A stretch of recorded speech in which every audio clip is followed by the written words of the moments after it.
In that moment, everything changed. Nia wasn't just a child with special gifts. She was a symbol, a reminder that the future of the village didn't rest in the hands of the old or the young alone. It rested in all of us. The elders spoke in hushed tones, and I could see the uncertainty in their eyes. But Mama Kazi was the first to step forward. She knelt beside Nia, placing a gentle hand on her head, and spoke in a soft voice that echoed through the clearing. The prophecy is not a curse, it is a chance to renew our bond with the land and with each other. And with that, the village embraced the change. Nia, though still a child, was given the guidance of the elders, and together we began to rebuild the harmony that had once existed in Kachima. The silent prophecy, as it was called, was no longer a warning, it was a call to action. And we, the people of Kachima, answered.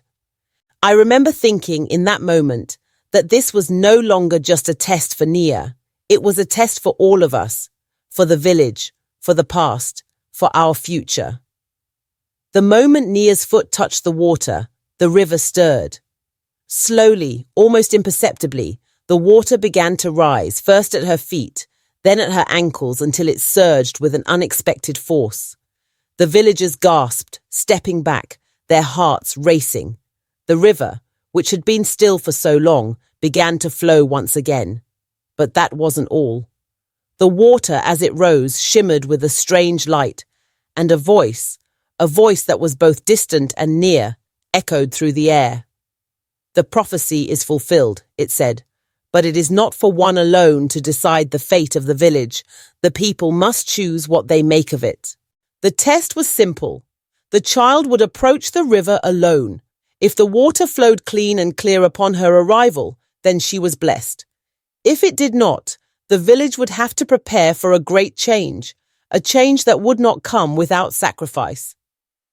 The night before the ritual, I found myself sitting alone by the river, reflecting on the weight of what we were about to do.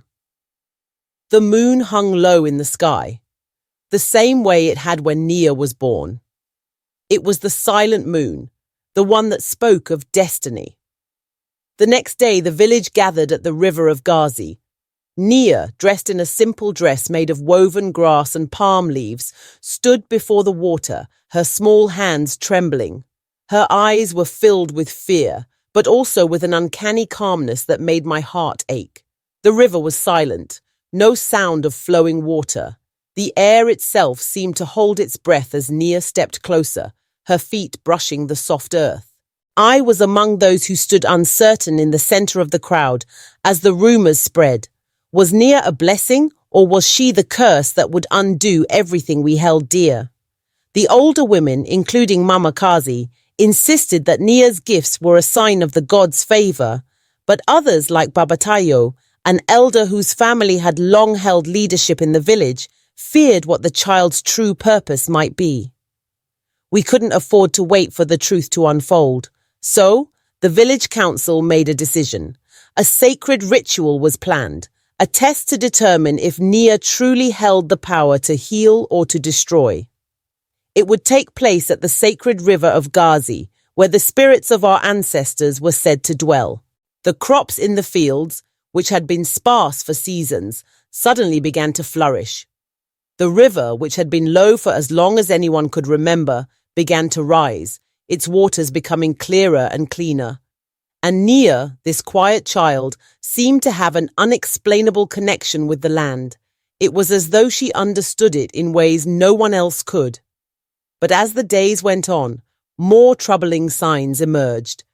There were whispers, sudden, fearful whispers among the elders, that Nia's birth had been foretold to be the beginning of something far darker than the villagers had hoped. Some believed that the prophecy held an ominous truth. Nia was the one destined to break the village's long-standing peace and bring great turmoil. It was at this moment that I realized the dream I had had was not a personal vision. It was a warning for the village, for Kachima itself. The child she spoke of had already been born, and her name was Nia. Nia was a child like any other. Her parents were simple farmers living just outside the village. She was born one quiet night when the moon hung low in the sky, casting an eerie glow over the village.